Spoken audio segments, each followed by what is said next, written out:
vamos a pasar a una parte que quizás, no sé, en las anteriores ediciones de Conocimiento en Acción, pero a mí me alegra mucho que traigamos ahora pues experiencias sobre monitoreo, sobre calidad y mejora del impacto, ¿vale? Así que en esta hora vamos a conocer dos experiencias muy, muy, muy bonitas de dos compañeras que han querido, bueno, pues también compartir su tiempo y hacer un huequito en su agenda, que no es fácil por el contexto en el que en la que viven las dos, ¿vale? Voy a introducir las mesas, ¿vale? Con las compañeras y luego la moderación se va a encargar Saúl Velasco, ¿vale? Que, bueno, claro, pero es que esto queda entre mil, ¿vale? Ahora lo va a explicar él, que le tengo además aquí al lado. Bueno, pues la primera experiencia nos la va a compartir Génesis Medina, ¿vale? Y es sobre un proceso de Médicos del Mundo que también tenemos, bueno, un desarrollo de herramientas y demás, sobre la implementación del mecanismo de retroalimentación, ¿vale? Y queja titulares de derecho, ¿vale? Y esta vez focalizado en Venezuela, ¿vale? Entonces, Génesis nos va a hacer, nos va a, a- a compartir la experiencia. Génesis es licenciada en psicología y tiene pues amplia experiencia como asistente de investigación para el Centro de Investigación y Formación Humanística en la Universidad Católica Andrés Bello en Caracas. Ha formado parte de pues, equipos de monitoreo y de evaluación pues, desde 2020, ¿vale? Actualmente es la responsable de lo que llamamos MIL, ¿vale? Para las personas que no lo tienen tan localizadas esas siglas, que son en inglés, pues es monitoreo, evaluación, rendición de cuentas y aprendizaje. Bueno, en ese puesto lleva desde 2023, ¿vale? Un poco para luego no tener así parar con los tiempos, yo también introduzco un poco la experiencia que nos va a compartir José, ¿vale? Que habla pues del sistema 1000 al Power BI. Aquí ya se complica más la terminología, pero nos lo va a explicar José, ¿vale? Cómo ha sido el proceso de creación de un cuadro de mandos para el proyecto ECO, ¿vale? Donde hay diferentes partes de Médicos del Mundo que trabaja, ella lo va a explicar, ¿vale? Y José es licenciada en comunicación, pues con experiencias académicas a nivel internacional en México y en Suecia. También tiene un máster en Derechos Humanos, Interculturalidad y Desarrollo, un posgrado en Género y Cooperación Internacional, un máster en Antropología Sociocultural y posgrado en Evaluación de Políticas Públicas y Programas, ¿vale?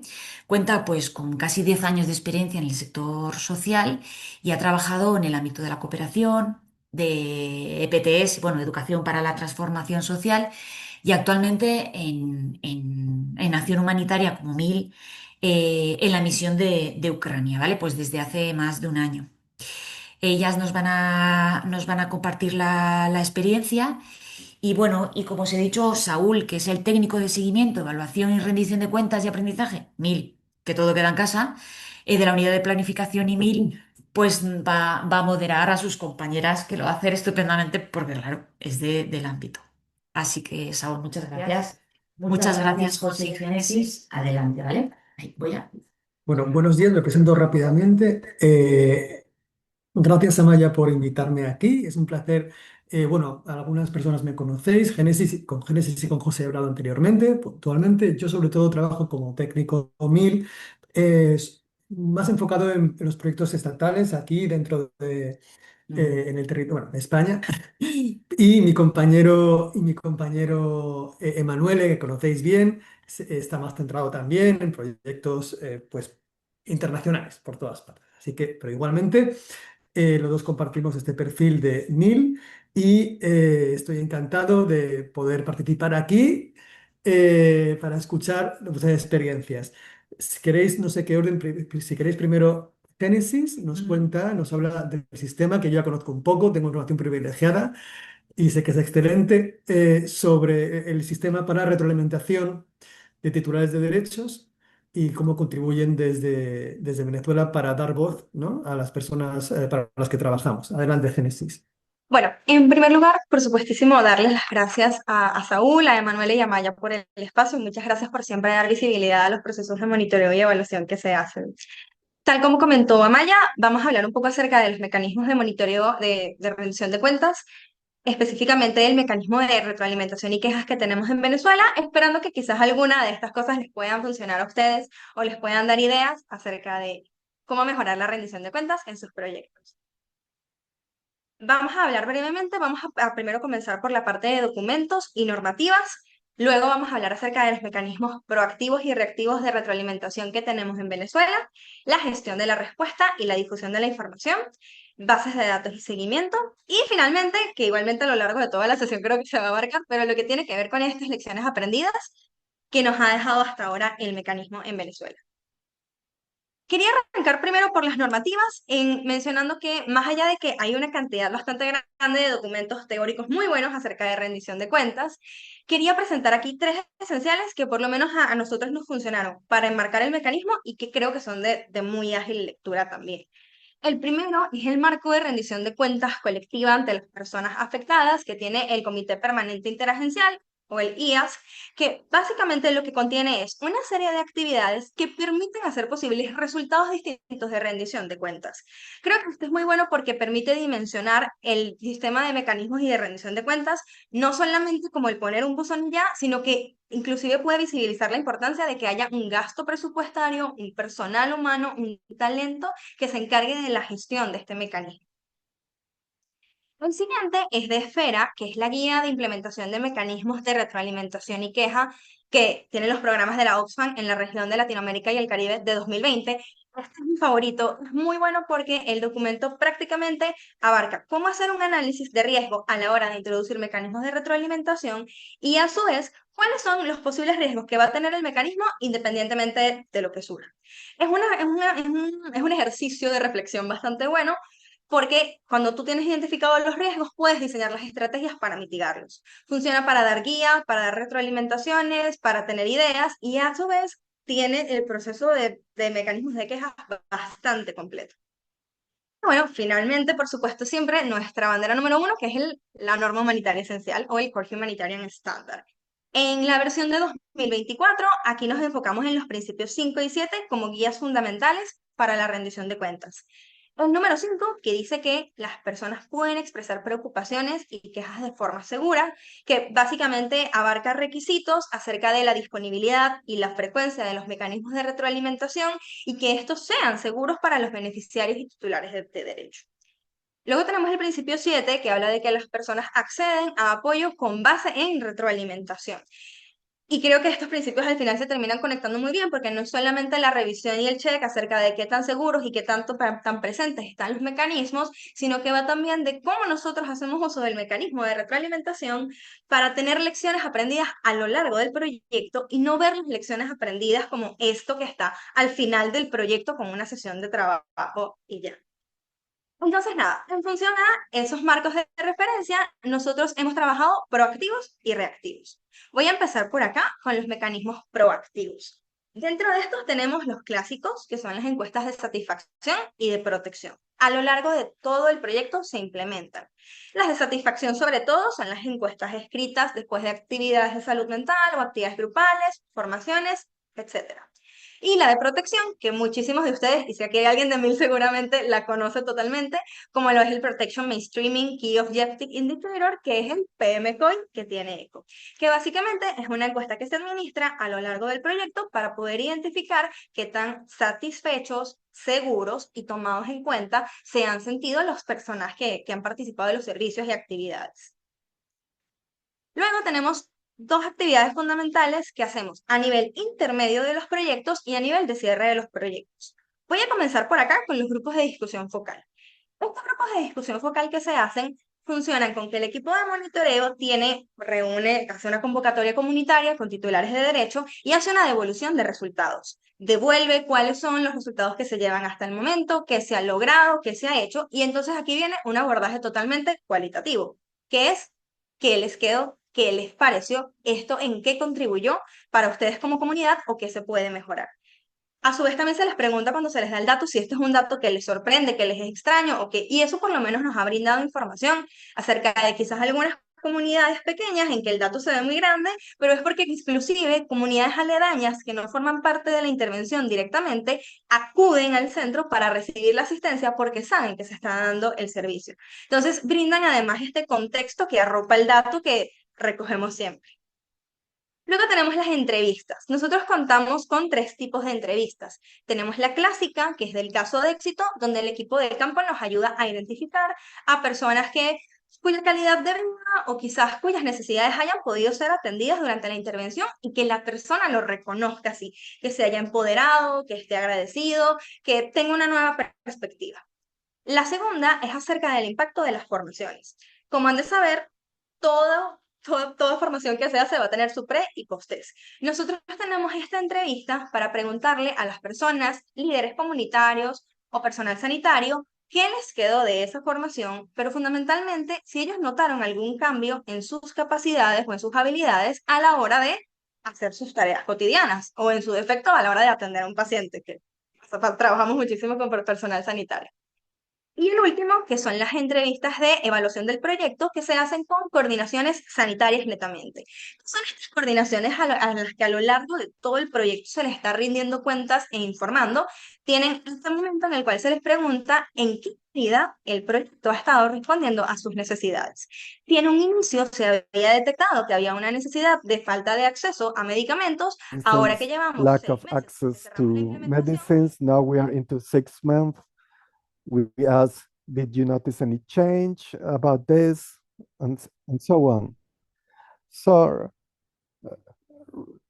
reactive feedback mechanism, I'm going to present them briefly. This is Donc, concernant les normes de comportement,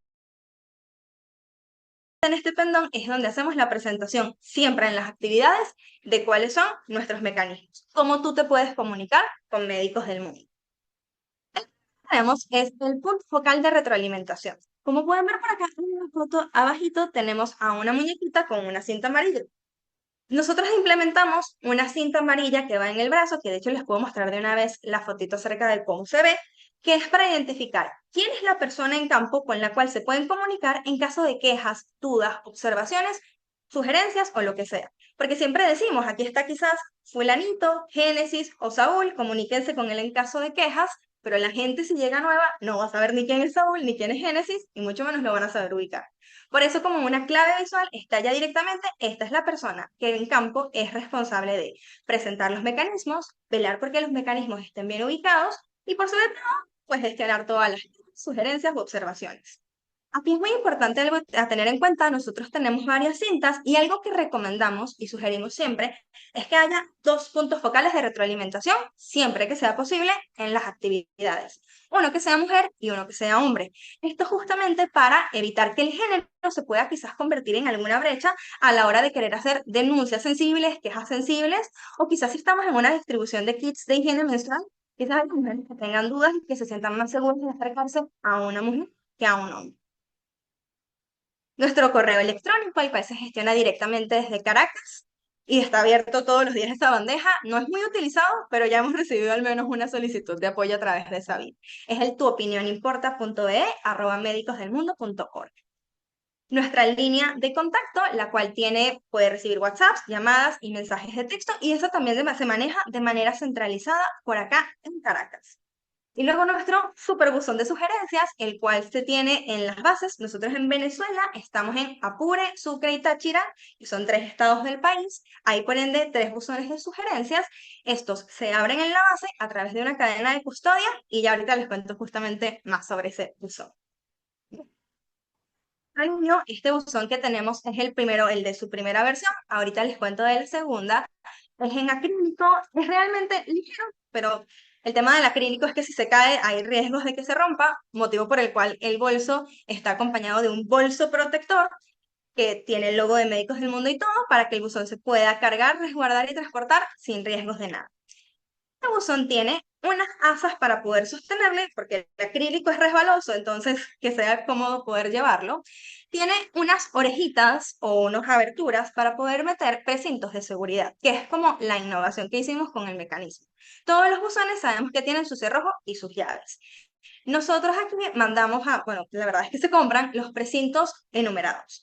Estos precintos en secuencia tienen, o sea, una secuencia única y lo que hacemos es que a través de la cadena de custodia se graba la persona de monitoreo y evaluación en la base, arranca el video, sacamos buzón, pasamos llave y se enfoca el precinto de seguridad. Entonces digamos que Saúl nos está mostrando el precinto de seguridad número 004.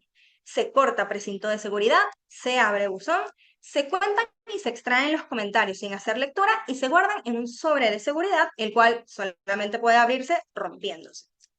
Se guarda en ese mismo sobre el precinto extraído, se enfoca que buzón ha quedado vacío y entonces se pone el nuevo precinto enfocando el nuevo número. De manera tal que el buzón se tiene la certeza de que queda completamente cerrado hasta la nueva apertura y se garantiza. Y la parte más fundamental del mecanismo de retroalimentación es que el mecanismo sea lo más transparente y auditable posible. El mecanismo tiene que ser lo suficientemente estricto y seguro para recibir una denuncia de explotación y abuso sexual y que no se ponga en ningún momento en riesgo la confidencialidad de la gestión de esa información. Esas cadenas de custodia se resguardan en SharePoint y toda la carpetita de SharePoint que tenemos justamente de esto, pues tenemos hasta un instructivo en video acerca de cómo hacer la cadena de custodia. Si alguno desea verlo más adelante, es largo, por eso no lo traje, y lo tenemos también de forma escrita. Tenemos también el resguardo, las carpetas de resguardo de todos los videos que se hacen y por supuesto una base de datos con clave en la que se registran los precintos de seguridad. Se registran cuáles son los precintos que ya se han utilizado, cuáles son los que están puestos en el buzón y cuáles son los que quedan por utilizar. Los comentarios en físico, una vez que llegan a Caracas por encomienda, se resguardan en un archivero con llave junto con sus debidos precintos de seguridad y con su nomenclatura. Esta es nuestra versión 2. En función a las lecciones aprendidas para las jornadas médicas, como hay muchos flujos de personas y de comentarios, el buzón grande es ideal. Seguimientos o de donaciones más pequeñas que no van a tener quizás una cantidad tan significativa de comentarios. Por eso enseñamos a este nuevo buzón, que es la mitad del buzón anterior, pero igualmente mantiene sus bolsillos para guardar los papelitos, para guardar los comentarios. Tiene asas más cómodas, quizás al estilo de una lonchera para ser llevado, y también va a tener su bolso de resguardo. Este buzón de sugerencias, no es de acrílico, este es de PCB Celtex, si no me equivoco, mi logista me corregirá si no, que es un material mucho más ligero y resistente. Ahora bien, tenemos estos distintos medios, estos mecanismos, ¿cómo funciona la gestión de esta información? Un comentario que llega, sea por llamada o lo que sea, tiene que tener un código. Entonces nosotros para el código desarrollamos que tiene que tener la inicial de la base, la inicial del mecanismo por el que ha llegado y una secuencia numérica. Ejemplo, si nos llegó un comentario, el primer comentario del buzón de sugerencias de Apure A, de Apure B, de buzón 001. Y así mantenemos todos los códigos de los comentarios con una codificación única y la trazabilidad se puede hacer de manera mucho más fácil. Porque este código se repite en el resguardo de contacto del beneficiario, se repite en la base de datos y también en los hilos de correos en los que se intercambia información para hacer planes de acción. Procedemos entonces, una vez ya codificamos nuestro comentario, a categorizarlo. Aquí en Médicos del Mundo Venezuela, luego de una revisión de varios manuales, sobre todo el de Cruz Roja, que es bastante bueno, elaboramos esta categorización. Para retroalimentaciones positivas, agradecimientos, sigan haciéndolo así.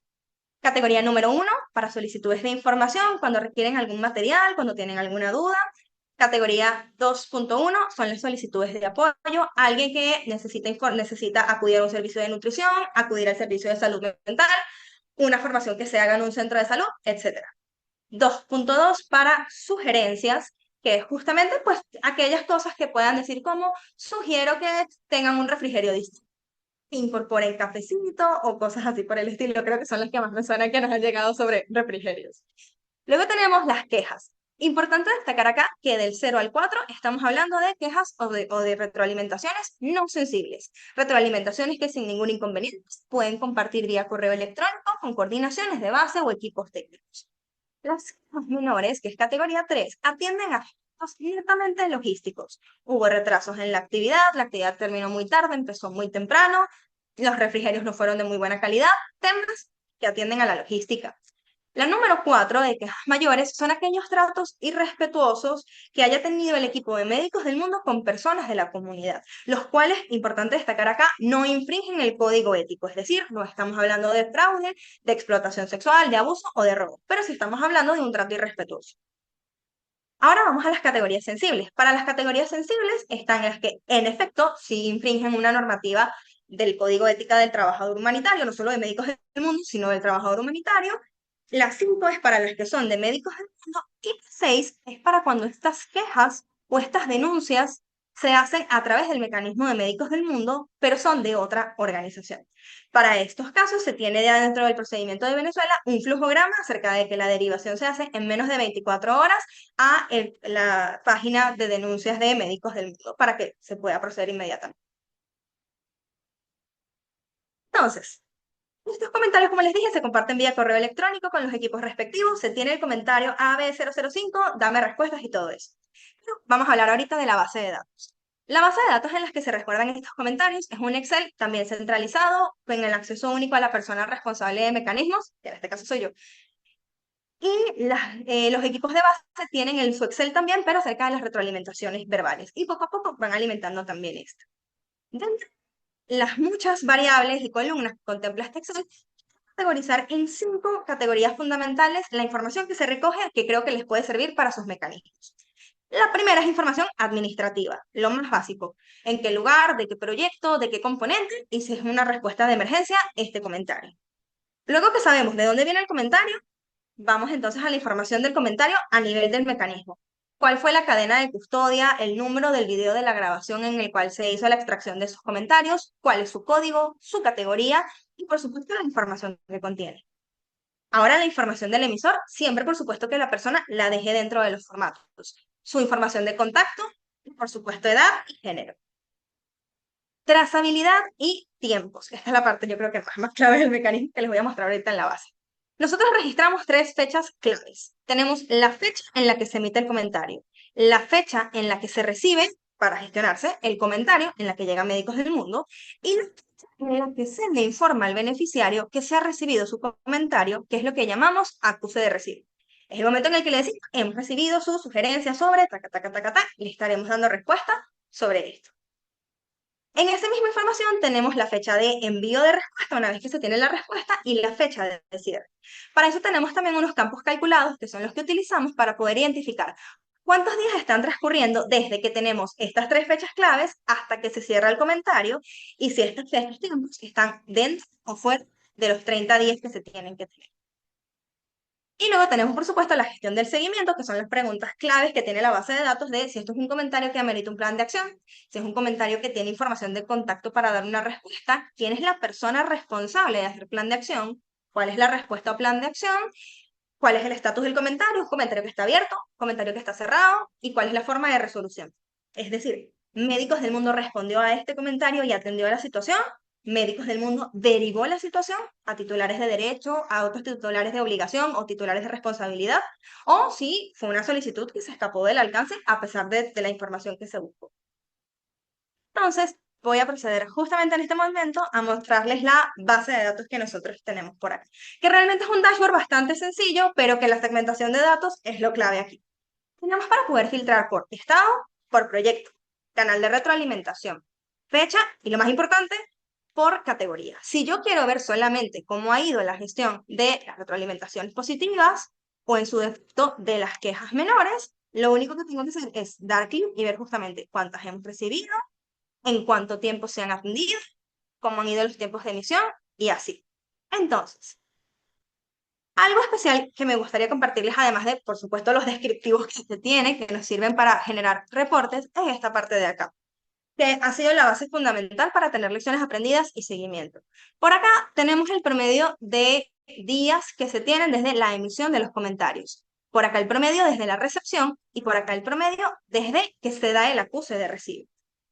Tener esta información así, ¿qué es lo que nos muestra? Nos muestra que lo que nos está demorando más es la brecha que hay entre que el comentario se emite hasta que el comentario nos llega. Entonces, el cuello de botella que estamos teniendo es allí. La situación que hay que atender es esa. Distinto sería el caso si quizás el promedio de días desde el acuse de recibo es mayor. Si ese día, si ese tiempo, por ejemplo, fuese de 18 días, significa que los equipos técnicos se están tardando 18 días en darnos los planes de acción para dar respuesta. Como vemos acá, ese no es el caso, lo que más hasta ahora nos ha estado demorando a nosotros y que estamos trabajando en ello es en reducir esos días por acá. Tenemos este gráfico que muestra justamente a lo largo de los meses cómo se ha comportado ese promedio. Entonces vemos que tuvimos un 2025 de cierre bastante fuerte en el que varios días se nos excedieron y hubo varios retrasos por situaciones de contexto de entregas de demoras en la recepción, falta de personal, varias situaciones que se presentaron. Vemos también cómo a lo largo del tiempo ha estado bajando ese promedio de días para generar una respuesta. Teniendo entonces esa información en cuenta, ¿cuáles han sido las lecciones aprendidas que nos han quedado? Vamos a tener unas operativas y unas programáticas. Las operativas ya se las conté justamente. Tenemos ahora buzones un poco más ligeros y sencillos de transportar que sean cómodos para el equipo. Estamos incorporando medidas para poder reducir ese tiempo que transcurre entre que se emite el comentario y que se detiene la fecha de recepción. Algo muy bueno de tener este dashboard ha sido justamente que gestionar informes se nos hace muy ágil.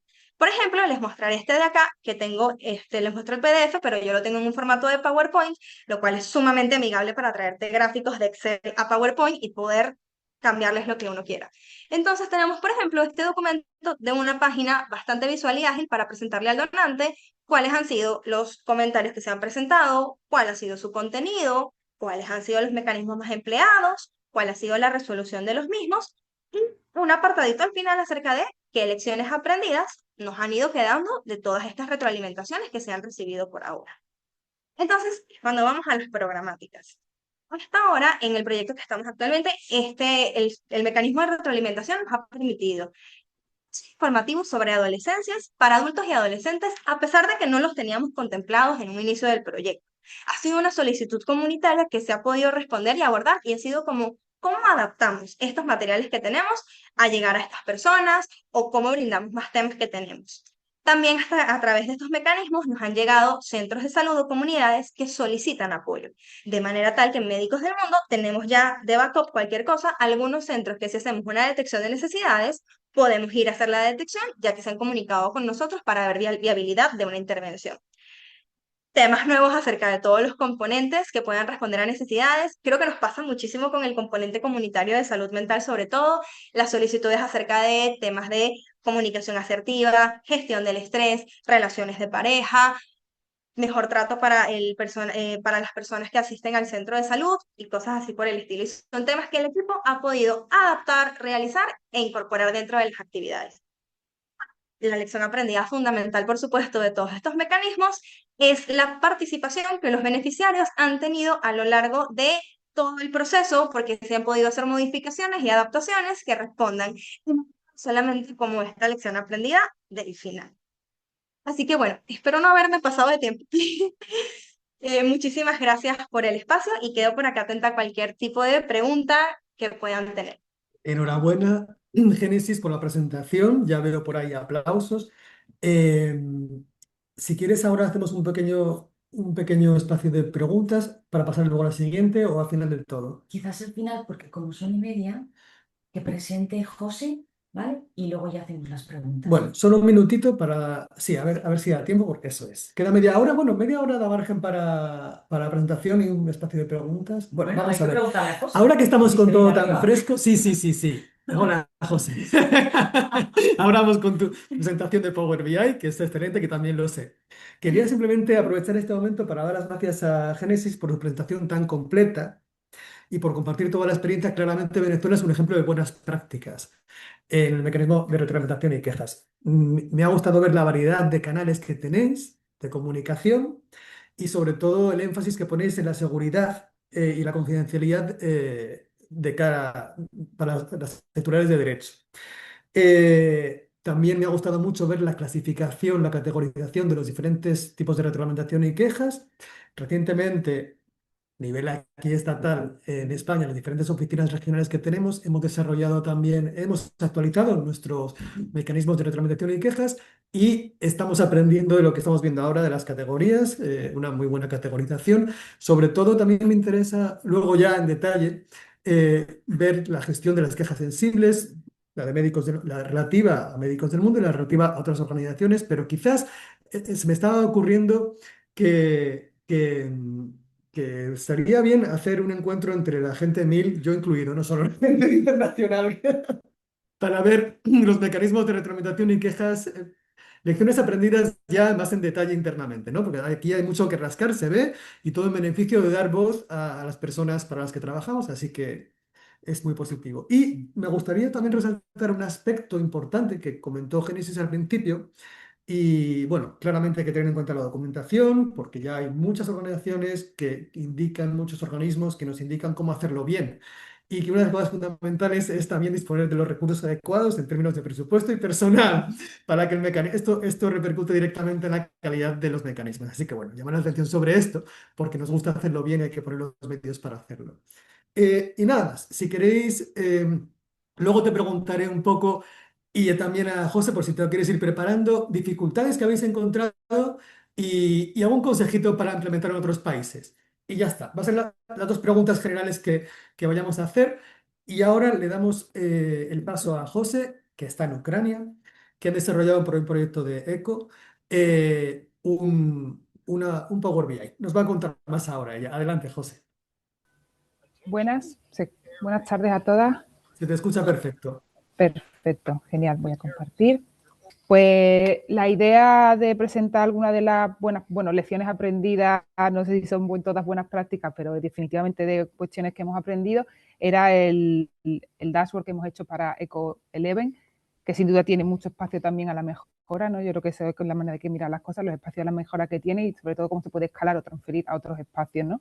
Entonces yo me he planteado no solo navegar, porque sería muy fácil abrir el Power BI ahora mismo y navegar por él, sino me lo he planteado como los procesos, ¿no?, que hace falta y por qué esto es tan importante y por qué es cada vez más importante atender a la visualización de datos, ¿no?, que es lo que aporta. Y aporta que muchas veces pues, hacemos este tipo de presentaciones y lo que mostramos a los demás no se entiende porque no lo hemos organizado adecuadamente, porque no está dirigido a diferentes audiencias y es un poco complicado. Y también porque no es la mejor manera de visualizarlo. Un dashboard de datos nos permite compartir la evidencia generada, nos permite la accesibilidad, quiere decir que cualquier persona que tenga el link, y no solo tiene que ver con el equipo MIL, ni con el Data Manager, ni con el Data Assistant, tiene que ver con la psicóloga que está en la comunidad tal, haciendo sus actividades y quiere ver cómo va el avance y mirar el proyecto de manera más holística, porque trabajamos mucho en ese proyectorado. Alguien ha dicho este concepto antes me ha gustado, ¿no?, que a veces trabajamos en estas cajitas, como pasa mucho en las ONG y en todos los espacios, y tener una visualización de datos nos permite también mirar qué está haciendo nuestra compañera nuestra compañera médico en la Mobile Unit en Zaporilla, ver cuál es el proyecto tan grande al que pertenecemos desde nuestro espacio más pequeñito, ¿no? Y, por supuesto, facilita todo el proceso de toma de decisiones. Nosotros hemos creado un dashboard de ECO, esta es la presentación en la primera página. Mi propuesta es hacer un pequeño recorrido de los procesos, he puesto los cronómetros aquí para no pasarme, de algunas de las cuestiones que consideramos fundamentales para llegar a este dashboard y después navegaremos un poquito por el dashboard, ¿no? El dashboard ha nacido a partir de la experiencia que hemos tenido en ECO 11, ¿no?, que es el número 11 de los proyectos que hemos tenido aquí en la misión de Ucrania, y nació por la necesidad de que teníamos este proyecto a nivel consorcio, que teníamos con Alemania, MDM Alemania, Médicos del Mundo Alemania, Francia y Grecia. Los líderes del proyecto éramos nosotros y nos encontrábamos pues que teníamos enfoques diversos del reporte de datos, ¿no? Había la ausencia de una matriz de indicadores detallada y el proyecto y uno de los desafíos también del contexto fue que cuando nos pusimos manos a la obra de este proceso MIL de manera mucho más integral, era prácticamente finales de junio, pero el proyecto ya empezó en abril. Y eso pues dificulta mucho el intercorporar los procesos MIL de manera precisa. Nuestros objetivos, estandarizar los procesos MIL a nivel consorcio para asegurar la calidad del dato. El dato, si no tiene calidad, no es un buen dato.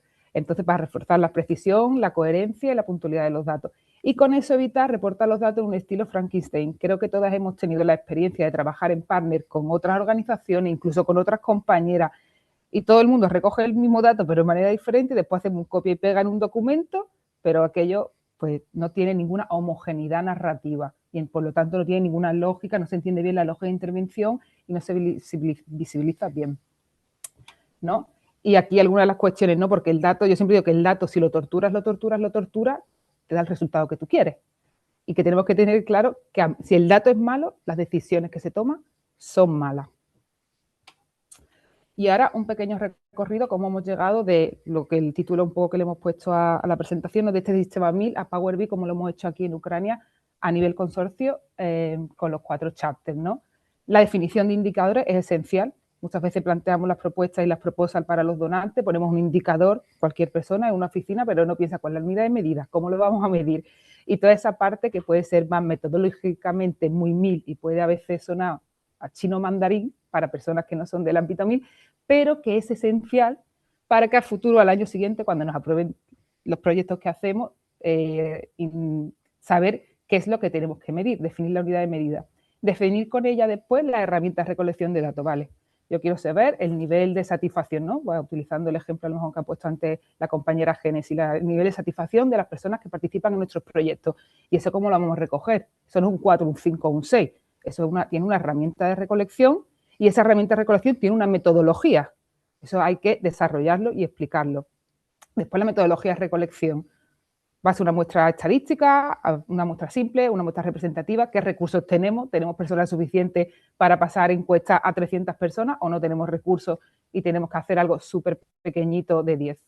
¿Quién recolecta el dato? Y esto tiene que ver con los equipos y la participación de los equipos en los procesos de recogida de datos, sobre todo en proyectos cuando, y volvemos a lo que hemos mencionado antes, los budgets no integran los procesos 1000 a lo mejor de manera adecuada para que podamos contratar a enumerators, ¿no? Encuestadores. Pues nosotros, por ejemplo, en el Need Assessment que hicimos el año pasado, justo, tuvimos que hacer formación en SEGO, formar al equipo en cómo se recoge el dato, en cómo se hace una presentación a la persona que nos va a contestar a esa encuesta, en cómo ser amigable, el cómo no preguntar de manera un poco prejuiciosa.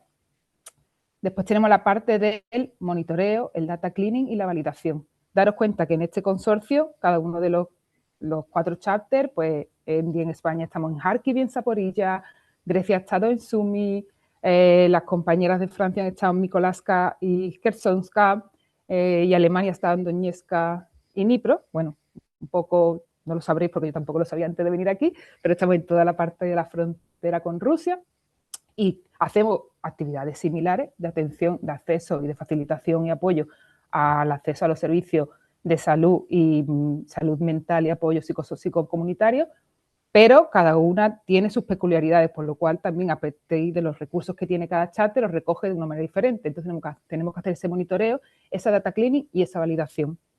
A partir de aquí, otra de las cuestiones que hemos hecho es negociar, consensuar y alcanzar, porque lo hemos conseguido, tener un proceso de consolidación común a través del software de Activity Info, que es el software que se está cada vez más utilizando en la casa y que se tiene que imponer como espacio donde almacenamos los datos, porque eso facilita la gestión de datos, la gobernanza del dato, la accesibilidad, eficacia y eficiencia.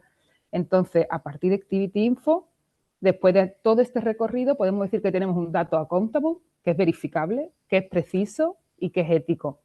Y cuando ya tenemos todo esto, aparte de muchas cuestiones más, podemos llegar a esa visualización en el dashboard y al Power BI. Después, de manera invisible, no de manera invisible, pero soterrada, después hay un montón de elementos. Proceso de consentimiento, gestión ética del dato. Mira, para que imaginéis, habéis puesto aquí el mecanismo de feedback queja. Imaginad la presentación que ha hecho Génesis de todo esto, del mecanismo de feedback queja, y aquí pues lo poquito que se queda, quiero decir, hay un montón de elementos que subyacen todo el tiempo en la visualización de datos, en la recogida de datos y en toda la metodología 1000 de monitoreo y evaluación. Y después, marcándolo todo, la apuesta por la cultura de la evaluación, bueno, por la cultura 1000 en general. Y eso tiene que ver con todo el proceso. Esto es otra manera de verlo, este dibujito, porque yo creo que se entiende muy bien. A mí me gusta mucho utilizar los iceberg para este tipo de presentaciones porque me ayuda mucho a explicar qué es lo que subyace después. Y aquí ahora vamos a ver ese Power BI, ¿no? Y lo vamos a manejar un poco, pero después debajo de ese Power BI están todos esos elementos que hemos comentado antes, indicadores, herramientas, participantes, y hay que tenerlos todos en cuenta porque la visualización de datos, yo siempre digo que 14 manzanas son 14 manzanas, y son 14 manzanas si las escribo en un email, son 14 manzanas si las pongo en un Excel, son 14 manzanas si las pongo en un Power BI o la pongo en un Canvas. Power BI lo que nos da es facilidad, gestión de datos, facilita procesos, pero las 14 más, si no se han identificado bien y si no hay una metodología de identificación, no es un buen dato y por tanto nos genera una evidencia de calidad y por tanto no hace que tomemos buenas decisiones para transformar los espacios en los que trabajamos, que al fin y al cabo es lo que queremos con nuestros proyectos. Algunos de los pasos, bueno, un poco de los milestones, ¿no? De los hitos un poco que consideramos que son importantes para el proceso que hemos hecho en Ucrania. Primero, diseñamos una matriz de indicadores más sólida, más completa, de todas las necesidades que tienen metodologías de cálculo, herramientas de recolección, tipo de muestra, periodicidad, ¿no? Cuestiones que pueden parecer tan simples como la satisfacción, por ejemplo, utilizar este indicador de eco, ¿no? Que tiene su propia encuesta y su propia metodología. Si todos los chapters consensuamos que vamos a utilizar esta herramienta, es importante también que uno no lo utilice en octubre y otra no lo utilice en marzo, ¿vale? ¿Cuáles son los periodos, las ventanas de aplicación? Vale, vamos a definir 8 semanas. Entonces, todo eso estaba enmarcado en la matriz de indicadores. Hicimos un workshop en julio donde fuimos todos los charters, nos congregamos 2 días y revisamos todo, porque claro, aquí una de las cosas que no se nos olvide es que el proyecto ya había empezado en abril. O sea, que cada MDM estaba ejecutando su implementación y recogiendo los datos de una manera u otra, lo estaban recogiendo, pero cada uno de una manera diferente. Entonces, aquí nos tocaba en retroactivo un poco decir, vale, pues yo lo tengo así, este dato, el dato más válido y más accountable que tengo es este, vale, pues yo lo tengo de esta manera y de alguna manera negociar y consensuar, ¿no? En esta parte también que nos ha pasado en Eco11 había una parte también muy humana de negociar continuamente con los partners, con los otros compañeros de MDM y de saber cuál es el punto máximo de calidad que podemos alcanzar. Otra parte fundamental, y esto es como Activity Info. Activity Info es el hermano de Power BI. Power BI, si lo conectamos a Activity Info, puede dar resultados magníficos en términos de procesos, de facilitar procesos, como he dicho, y sobre todo de eficacia y eficiencia también, y de gestión del dato y de accesibilidad, pero necesita, por supuesto, unos conocimientos y un monitoreo y seguimiento. O sea, establecimos Activity Info como el software donde consolidábamos, pero eso, Manuel dio un training de 20 horas a todos los charters, hay acompañamiento continuo y supervisión a los charters, porque algunos de ellos nunca habían utilizado Activity Info, entonces había un proceso también de acompañamiento en este sentido, pero es lo que ha facilitado que en la punta del iceberg podamos ver un Power BI. Durante todo el proceso creamos un grupo de trabajo con todos los 1000 managers y 1000 officers, y después también creamos una guía de herramientas, un documento bastante integral, o sea, no integral del todo, no lo podemos llamarle sistema de seguimiento y monitoreo, porque bueno, pues no hay listas de verificación, no hay benchmark de calidad, pero bueno, incorporamos indicadores, herramientas de recolección, metodología, que son elementos que nos ayudaron a asegurar los procesos de recogida de datos. ¿Y qué conseguimos? Pues estandarizamos y armonizamos los procesos de recolección de datos, no al 100%, hay algunos ahí todavía que tenemos que mejorar, pero hicimos un proceso que sí realmente avanzamos en muchos de los indicadores, establecimos Activity Info como espacio de consolidación de datos y esto nos ha permitido, como decía, tener datos verificables, accountable, precisos y éticos y crear un dashboard para el proyecto de Eco12. También os diré que Power BI, para los que conozcáis, es una herramienta, los datos que tenemos son finitos, pero las posibilidades que te da Power BI, no diría a lo mejor que son infinitas, pero son masivamente mucho más grandes. Puedes mostrar en Power BI todo lo que quieras. La estructura que le hemos dado ha sido organización en la barra, bueno, en la parte inferior abajo, por indicadores, que estos son los de objetivo específico, objective number 1, 2, 3, 4, y después por los resultados 1, 2 y 3. Sí. Hemos puesto aquí, como veis, una herramienta que utilizamos los 4 chapters, Alemania, Francia, España y Grecia, y los hemos organizado por indicadores. La primera franja de arriba, por ejemplo, por ver un ejemplo, que este es el primero que tenemos, ¿no? Que este es la medición, el ratio de adherencia al tratamiento para las enfermedades no contagiosas, non-communicable diseases. Entonces, nuestro target en este sentido era 60 y entonces la organización que le hemos dado ha sido la primera franja, como veis arriba, es toda la parte de porcentaje a nivel global, que es la que veis a la izquierda. Hemos alcanzado nuestro taller a 60 y hemos alcanzado el 93,8%. Y después, para facilitar el seguimiento también, porque esto es una herramienta compartida, hemos hecho ese desglose por cuáles son el alcance, el progreso que hemos conseguido por cada uno de los chapters de MDM. Como digo, esto es una manera, una estructura de hacerlo, pero el Power BI da herramientas infinitas. Después, en este sentido, por ejemplo, este indicador se ha medido 2 veces, una de manera a nivel intermedio, un poco para medir qué cosas se podían mejorar, sobre todo en la herramienta, porque no la habíamos utilizado antes y no queríamos, lo decidimos todos los charts, no queríamos arriesgarnos a utilizarla solo al final por si algo fallaba. Entonces, en noviembre decidimos hacerla con una población bastante pequeñita y después hemos tenido la medición final. Después hemos desagregado por sexo, disability y estatus. Los cross-cutting son súper importantes en la visualización de datos porque un dato per se no es una información. Un dato es un dato y tú le tienes que meter el análisis, el enjuiciamiento, los enfoques transversales para hacer de ello una información válida para reportes, para propuestas, para tomar decisiones o para negociar y consensuar con otros stakeholders. Entonces, pues en este caso, muchos de los enfoques transversales que hemos utilizado, como lo veis aquí, tienen que ver también con los que son básicos para el donante. Para ECO hay 4 enfoques transversales que son sexo, grupo de edad, disability y estatus, que si es población local principalmente o desplazado interno, personas desplazadas internas. Y también hemos utilizado mucho la diferencia, o sea, la desagregación por área geográfica, porque el donante también estaba muy interesado en ver un enfoque mucho más holístico, no por chapters, no por cada uno de cada bien qué hace, sino cómo cubrimos geográficamente todas las áreas.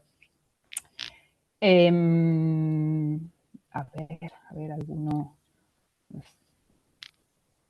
Aquí vemos, por ejemplo, el número de personas que se han formado con nosotros en temas incluyendo salud mental y salud. Por aquí diferenciamos casi siempre en esas 2 áreas, ¿no? Nuestro taller era 141. Tengo que decir que esta no es la última actualización porque estamos actualizando ahora mismo, hemos cerrado proyecto ya y justo hasta mañana, hasta el 8 de mayo, tenemos deadline todos los charts para volcar toda la información en Activity Info. Porque no lo he dicho antes, pero claro, hay 2 pasos. Cada chapter recoge sus datos y después hay un elemento de consolidación. Y esa consolidación que se hace Activity Info es de la que bebe este Power BI. Con lo cual, hasta el día mañana 8 se verá ya más completo y esta es la última actualización que hicimos. Y aquí, pues entonces, igualmente, los cross-cutting, la parte superior que es la división por chapter y global general, y después depende del indicador, pues hemos introducido, por ejemplo, aquí hemos introducido el porcentaje de profesionales que se han formado con nosotras, depende de su posición, de su profesión, ¿no? Pues son enfermeras la mayoría, hay muchos médicos de salud, médicos de familia y salud comunitaria, psicólogos, trabajadores sociales, paramédicos, y después las áreas aquí de formación específica. Hemos tenido mucha más formación en MHPS, por ejemplo, en topics, en áreas, en temáticas más de salud mental y apoyo psicocomunitario, que por ejemplo de salud. Perdón, mi cronómetro que me dice que ya. Perdón. Que de Primary Health Care y derechos reproductivos y sexuales. No me paro en cada indicador. Me gustaría terminar con simplemente aquí. Importante, yo creo que todo lo que hacemos tiene sentido porque hay un montón de personas que lo sostienen y el equipo del MIL Team aquí en Ucrania está sostenido no solo por mí, está sostenido por Daniel Semikras, que es nuestro Data Manager, que es nuestro Máster de Activity Info, ¿no? Para él, le pregunto a mis compañeros algún input que quisieran compartir. Para Daniel es muy importante que en Activity Info, en esta parte de trabajar en consorcio, todo el tema de definición de roles y de permisos. Porque cuando ponemos toda la consolidación en Activity Info, pues entran Bill Manager, entran muchas personas de otras organizaciones, por un elemento de transparencia y de confianza entre los diferentes médicos del mundo. Todo el mundo tiene acceso a ver los datos, a consultarlos. Pero después cada chapter es responsable solo de editar, integrar o eliminar sus datos. Entonces hay un elemento ahí que define la gobernanza de los datos, la transparencia y la protección. Y después el compañero que veis abajo es Ruslan Kashov, es nuestro Data Assistant, es nuestro Master del Feedback Complex Response Mechanism. Y aquí hay una de las cuestiones que también hemos hecho es poner estas etiquetas numéricas para hacer seguimiento a las cajas, igual que en Venezuela, y también hemos unificado el formulario, el de feedback, porque antes teníamos 2 feedback y quejas y lo hemos puesto juntos. Con esto termino, todo un poco velocidad en cuarta, No, pero bueno, excelente, creo ha que sido súper completo. Muchísimas gracias, José. Bueno, yo tengo que agradecer a Maya que me haya invitado aquí como moderador, así me obligo a estar sí o sí escuchando estos ejemplos de buenas prácticas, que ha sido un placer y muy inspirador también para mí, porque no tengo mucha oportunidad de compartir con perfiles 1000 en la casa. Entonces es excelente esos momentos. Y me gustaría destacar de lo que comentó José. Bueno, también muchas gracias por compartir esta buena práctica. Eh, la importancia de incorporar todo el proceso MIR desde el principio del diseño del proyecto, sobre todo cuando ocurre como en la realidad, que el proyecto se aprueba después. Entonces ya hay que haber hecho algo antes. ¿Y cómo hacemos ahora para coordinar cómo recoge la información cada uno con las herramientas? Entonces, tenerlo claro desde el principio, intentarlo en lo posible para ir un poco alineados para el futuro. Y que, claro, en el diseño de proyectos estén los indicadores como tienen que estar, pero también cómo recoger el dato, y que todo esté listo para cuando se lance las herramientas, la metodología, por lo menos un poquito orientado, es verdad. Así que es importante poner ahí un poco de esfuerzo para luego ya, cuando ya que las dificultades sean menores. Así que es como hallarnos el camino nosotros mismos, con lo cual es una buena práctica. Así que muy bien puntualizar eso. Y luego también me ha gustado mucho lo que comentabas, que es perfectamente así, que la dificultad de integrar información de diferentes actores y que has destacado el aspecto técnico como el aspecto humano. Por un lado, de coordinar herramientas, de consenso y prácticas y metodología de consenso, pero también está el aspecto humano de acuerdos y escucharse, tenerse en cuenta y demás. Los dos aspectos son muy importantes. Y la metáfora del iceberg me ha encantado, porque nos encanta un Power BI, súper informativo y todo eso, pero claro, es la punta de todo lo que hay de abajo y tiene relevancia en base a lo que hay de abajo sea una buena base, así que eso es. Como quedan muy poquitos minutos, solo me gustaría, bueno, estoy seguro de que tanto Génesis como José podían haber hecho la presentación equivalente desde su país y sería un ejemplo de buena práctica total. Entonces, quería preguntaros para cerrar si queréis añadir cualquier cosa. Por ejemplo, queda muy poquito tiempo, 1 minutito, 2 minutitos, pero bueno. Si queréis, por ejemplo, una dificultad, algo que os ha dado satisfacción y algún consejo de lo que habéis hecho en vuestro país, del mecanismo de documentación y quejas o del Power BI de un proyecto. Le damos la palabra primero a Génesis, también di lo que quieras y también para cerrar y después a José. Adelante. Sí, bueno, muy brevemente, la dificultad es justamente la que compartí por allí, por la presentación que es la principal, que ha sido como ese tiempo que hay desde el envío. Consejos para otros países que me lo anoté, que me parece quizás la reflexión fundamental, aprovechar realmente las formulaciones para poder hacer un apartado en planificación de actividades y en presupuesto de monitoreo y evaluación, porque si no se abarca desde ese momento, vamos a estar con cajitas hechas de papel diciendo que es el esfuerzo que estamos haciendo, pero para las coordinaciones va a ser, bueno, Mil tiene sus cajas de papel, entonces no pasa nada, y no, hay que invertirle al mecanismo. Entonces yo creo que me quedo con esa recomendación. Y me encantó también la parte del iceberg. Nosotros aquí también tenemos nuestros VIs para el equipo de salud mental, el de nutrición, el del Monitool también.